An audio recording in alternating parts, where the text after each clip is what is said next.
Hello everyone, my name is Cameron Adams, and today we're going to be learning about something different. We're going to learn about antique locks, otherwise known as mortise locks, or skeleton locks, like some people call them, skeleton keys. Alright, so we're going to learn about how these are made, how these work, and why they don't use them anymore today. Alright, so this right here is one of the locks to my house. This lock dates back to 1926. This is over 96 years old. Almost 100 years old. Alright. So right here, this is where the doorknob goes. That's what pulls the striker in and pushes it out. This is the striker. When the door closes, it goes over the striker and it closes on the inside. And then this is the lid. Sorry you can't see it so well. Hold on just a minute. Let me get the other light on. There we go. This is the key lock. This is the original key. So what you do, when you put it in there, you can't go this way. You have to go back to this. Because when you go back, let me see if I can do this. When you go back, you push the lock out. So you gotta go back, turn this way, and it pushes the lock out. And you want to pull the lock back in. You take the key. It's hard to do holding a freaking phone. You take the key and you push it the other way, and it pulls the lock right back in. So now we're gonna open it up and see what it looks like inside. My flathead screwdriver.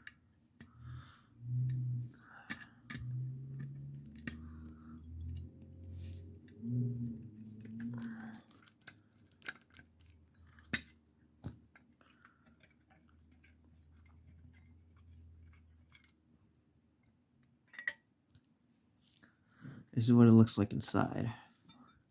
When you take the key, this pushes up to here. It pushes that.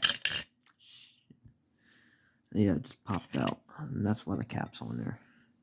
I could fix that. It's an easy fix. Anyway, when you push that, it pushes that out, and you pushes the lock out like that. Alright, give me a minute while I fix this lock. Alright, there we go, it's fixed. So yeah, it pushes that out, and then when that goes out, then you turn it that way, pulls it right back in. That's the spring. That's what keeps it from staying in, keeps it out. And that's the thing to turn it. Yeah. That's what that looks like inside.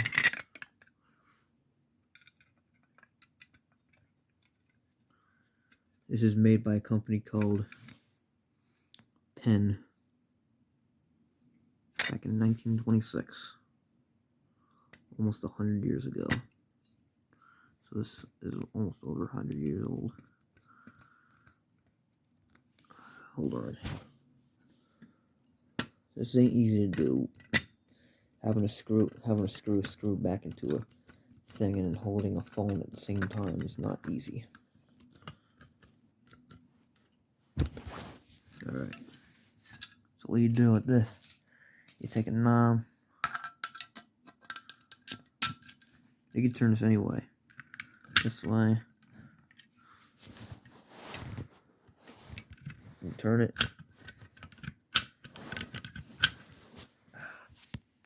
This is hard to do. Anyway, you know how that works. So I won't have to tell you much about it. Anyway, that's about how it works. Now we're gonna talk about why they don't make it like this no more. So I'm sure you know how they make it today.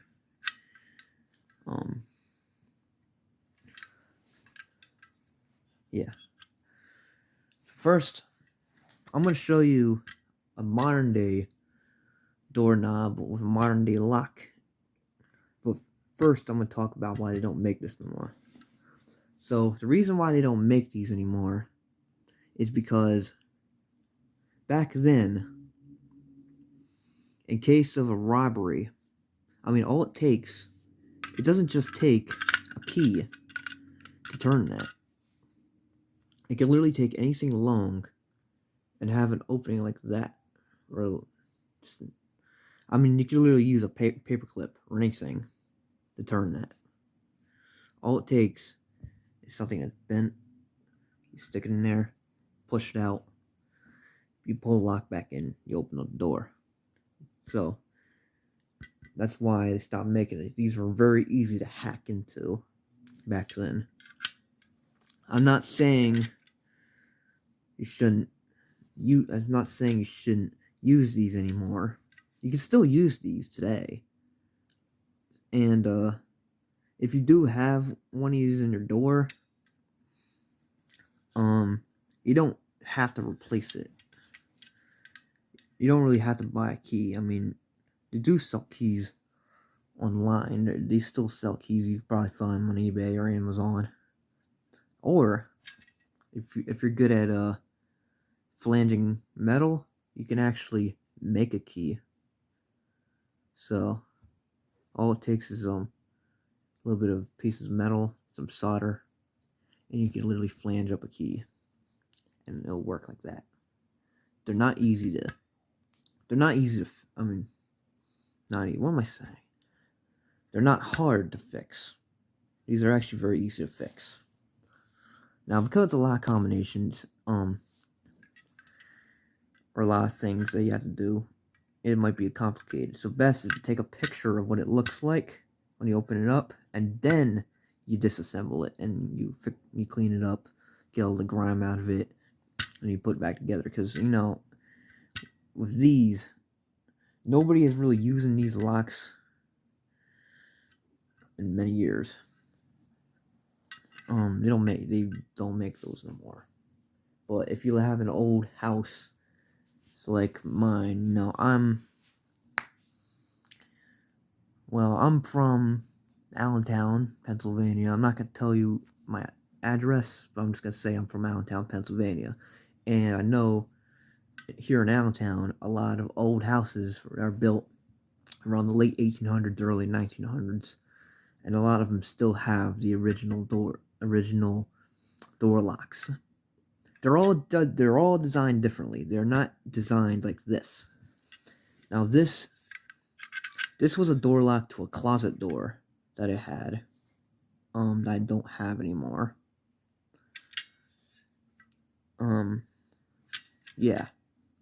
This is a basic lock. They're all designed differently. They can have one lock or two locks. They can be designed like anyway. Alright?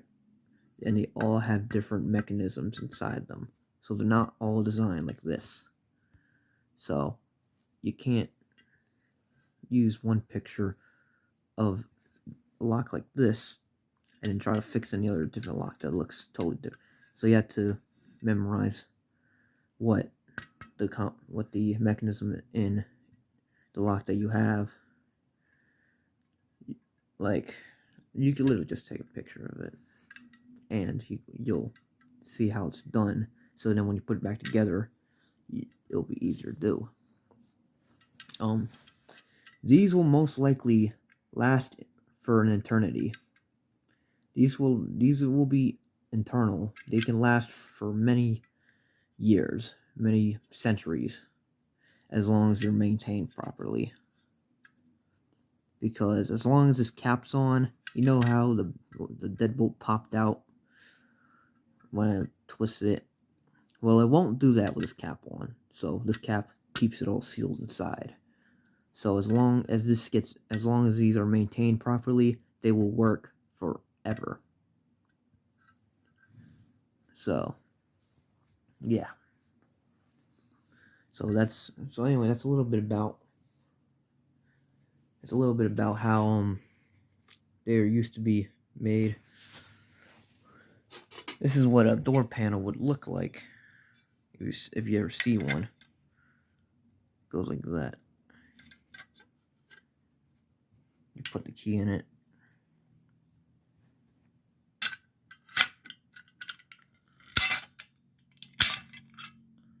Yeah, that's how that works.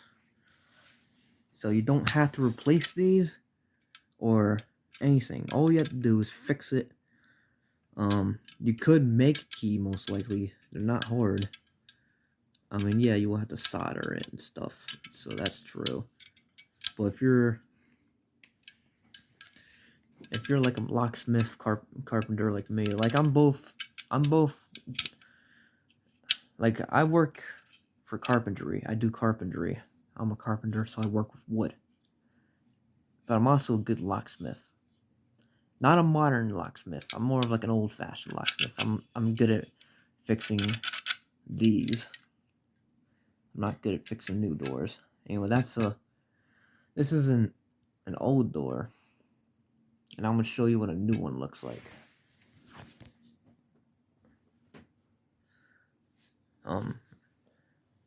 Yeah. So I will come back to you when I have a modern lock. All right. I'll be back. So right here, this is a modern door. As you can see how the locks are made today. This is a new lock, and this is an old lock. You can try and tell the difference. Yeah.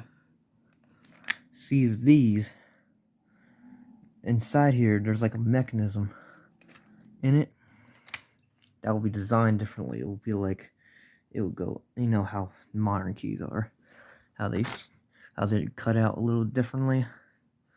So because they're super thin and they have a different, like, not all keys are the same. Like back then, you could literally use any key to open any door.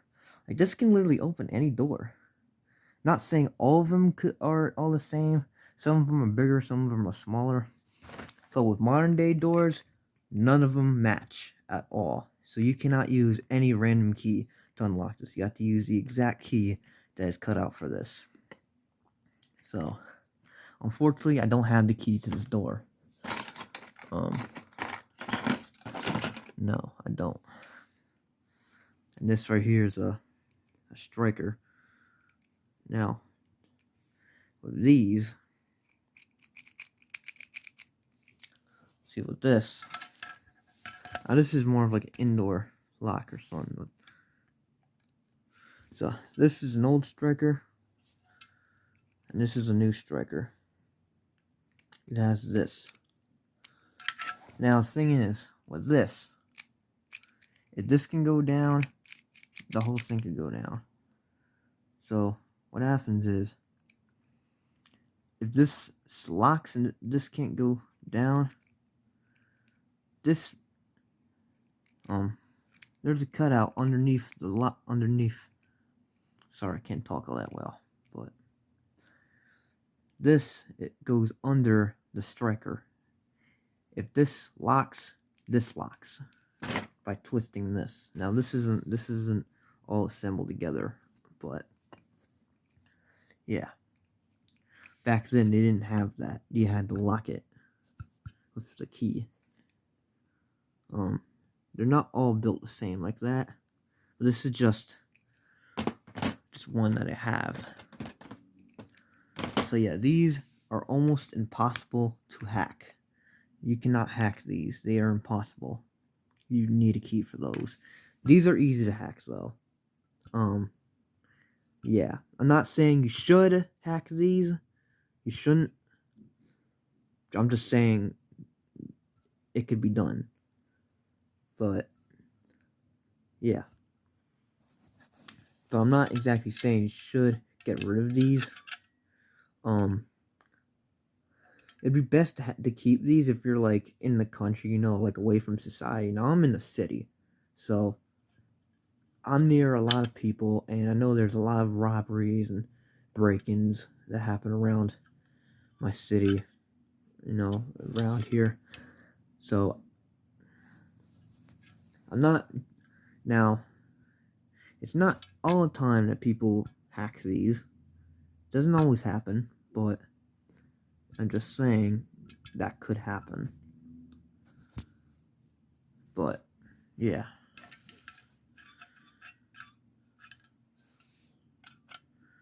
But you still don't really need to replace it. I mean, if you want to replace it, you could. I'm just saying you don't need to replace it. You could easily fix these. They're very easy to fix. I've fixed this one. This one was all broken before. It was all dusty, and when I put the key in, it wouldn't go in all the way. But once I cleaned it up, reassemble it, it locks and unlocks like it's brand new. So that's what's cool about these. These will be best to use if you're in the country. So yeah, like away from society, because then there won't be as many people who would be able to break into your house. For like like a farmhouse or something, because it's away from society. Now me, I'm right in the middle of society. So yeah, and our front door, obviously it has one of these in it.